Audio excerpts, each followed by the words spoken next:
Welcome back once more for another Armory video, the last in our Halo 3 series. Today we'll be talking about equipment and its place in the lore. Building off the active camo and overshield power-ups of previous games, equipment would be battlefield pickups that could be deployed at a player's discretion. Deploy an extra shield for cover, or blow up that charging warthog, taking those bastards with you, among other things. Equipment was a new way to engage within Halo, a fourth pillar alongside guns, grenades, and melee. And, like the armor abilities that would eventually evolve from this concept, they have their place within the lore.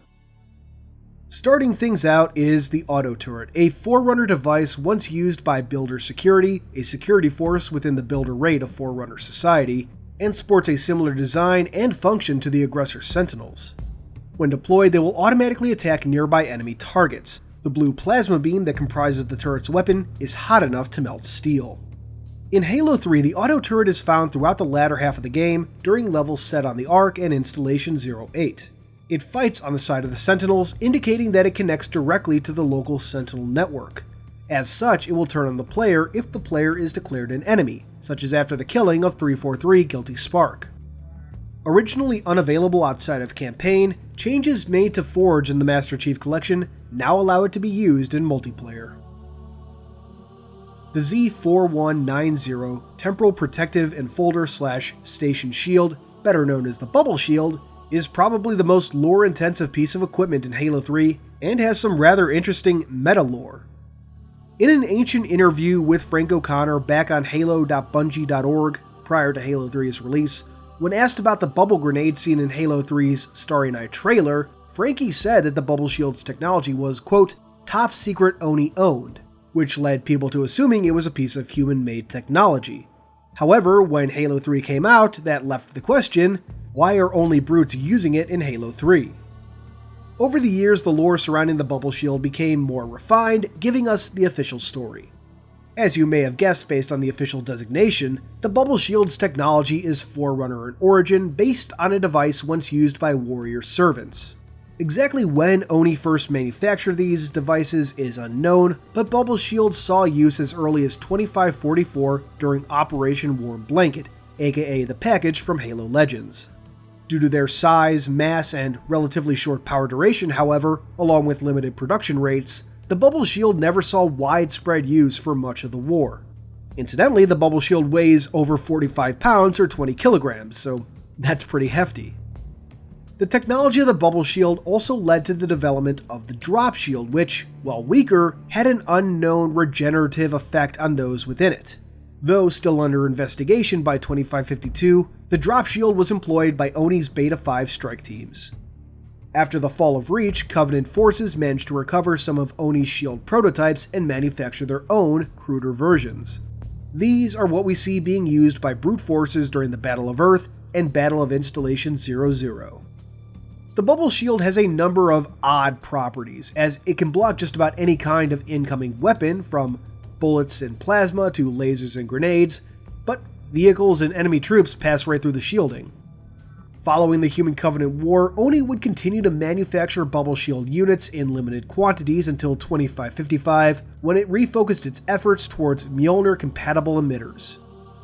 The Bubble Shield is probably the single most prolific piece of equipment, directly appearing in several games and stories outside of Halo 3, which is to say nothing of the tangentially related technologies that appear in other media. The cloaking equipment is a Covenant-produced infantry portable active camouflage module.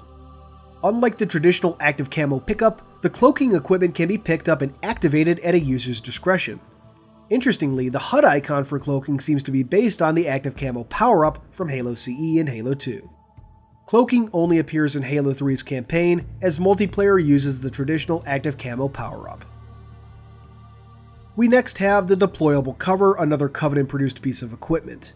Related to the stationary shield generators encountered in previous games, the deployable cover can be deployed quickly and easily by a user, putting up a protective energy barrier. Unlike the stationary shields, however, the base for the deployable cover is very easily destroyed. After that, we have probably one of the most infamous pieces of equipment, the flare. As the name describes, the flare produces a blinding light. Primarily used by Jiralhanae forces, the flare from a gameplay point of view is pretty much useless to players and an annoyance when used against them. The flare does not blind enemy AI, so using it in campaign only hinders the player, and while it had a limited appearance in Halo 3's multiplayer, it was soon removed as the only thing players used it for were trick jumps, allowing skilled players to reach normally unreachable locations during games. Even if used as intended, the flare blinds enemies as well as the player who deploys it, making the equipment virtually pointless. Another Covenant-produced piece of equipment, Invincibility produces a temporary but powerful energy shield around the wearer, making them virtually invincible for roughly 10 seconds. The equipment is used exclusively by Jiralhanae chieftains, though it can be utilized by Spartans and elites too. Gameplay-wise, Invincibility seems to be a rework of the Overshield. Invincibility only appears in the campaign. Next up we have the Portable Gravity Lift, often just shortened to Grav Lift, a Covenant piece of equipment. As the name implies, it is simply a Covenant gravity lift that can be quickly deployed at a user's discretion. The device is powerful enough to lift smaller vehicles and other moderately heavy objects, and weighs a surprising 16.9 kilograms or 43.2 pounds. Sharing its design with the flare and radar jammer, the power drain is another rather infamous piece of equipment. As the name describes, this Covenant-manufactured device will drain the power from anything within its range, disabling vehicles, shielding systems, and the like.